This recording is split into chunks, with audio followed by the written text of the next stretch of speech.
आज आपको एक ऐसी महान शख्सियत से मिलवाना चाहूँगा।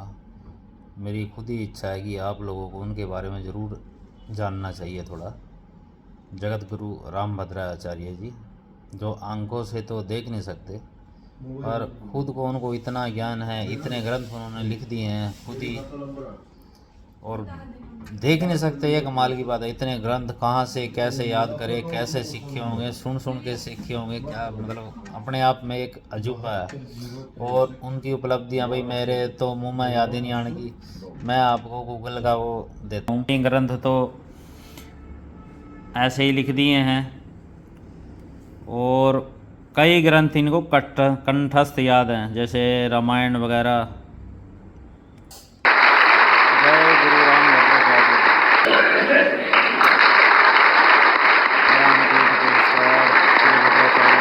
ऑपरेशन सिंदूर संपन्न हुआ, उसमें वेद का एक मंत्र काम कर रहा था।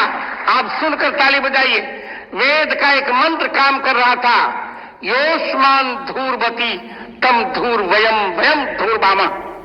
जो हमें मारना चाहे उसे हमें पूर्ण रूप से समाप्त कर देना चाहिए। ऐसा ऐसा अचूक प्रयोग किया, एक भी व्यर्थ नागरिक नहीं मारा गया और शत्रु के दांत खट्टे हो गए। और हम तब तक अभी विश्राम नहीं लेंगे जब तक पीओके हमको नहीं मिल जाता। अपनी साहित्यिक रचना से मैंने राष्ट्र रंजन किया है। राष्ट्र देवो भव की अवधारणा ही हमारी मूल अवधारणा है। यदि वेद ने चार को देवता माना, मातृ देवो भव, पितृ देवो भव, अतिथि देवो भव, आचार्य देवो भव, तो मैं एक पंचम प्रस्थान उपस्थित करता हूं, राष्ट्र देवो भव। हमारा कवि एक प्रजापति की भूमिका निभाता है।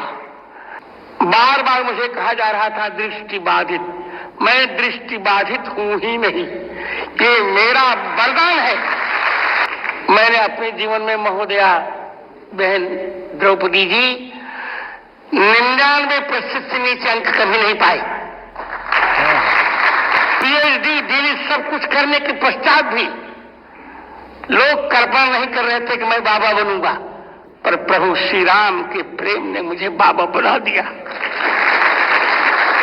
क्योंकि राम कौन है ये सभी जानते हैं। रा का अर्थ होता है राष्ट्र और मां का अर्थ है मंगल। जिससे राष्ट्र का मंगल होता है वही है लोकाभिराम भगवान राम। तो श्री रामभद्राचार्य जैसे महागुरु महाज्ञानी भी जब हमको, हमारे देशवासियों को ऐसे संबोधित कर रहे हैं, हमको जागने का कह रहे हैं, तो कुछ तो विशेष बात है, तो हमको जाग जाना चाहिए। बस अपना यही कहना है। और आने वाले समय में भारत विश्व गुरु है, भारत ऑलरेडी विश्व गुरु है। हमारे को थोड़ा सा प्रयास करने की ज़रूरत है। और जिस भाई को ऐसा लगता है कि इन बातों में दम नहीं है तो मैसेज करो जी। बाकी एक बात है भाई साहब, 4 दिन में पाकिस्तान के गोडे टकवा देना अपने आप में चेंज है। नहीं तो 2-2 महीने लगे कर थे पाकिस्तान के लिए युद्ध में, फिर जाएगा कभी फैसला हो गया था। चलो भैया, जय हिंद, जय भारत, वंदे मातरम। सभी जने अपना अपना थोड़ा थोड़ा प्रयास करेंगे। अरे आहुति जो डालो यज्ञ में भाई, आप इंटरेस्ट ले रहे हैं, थम कड़ी पर कुछ भी कर रहे हो, चाहे थोड़ा थोड़ा इंटरेस्ट तो ले। देश का सवाल है भाई साहब। Okay, bye bye.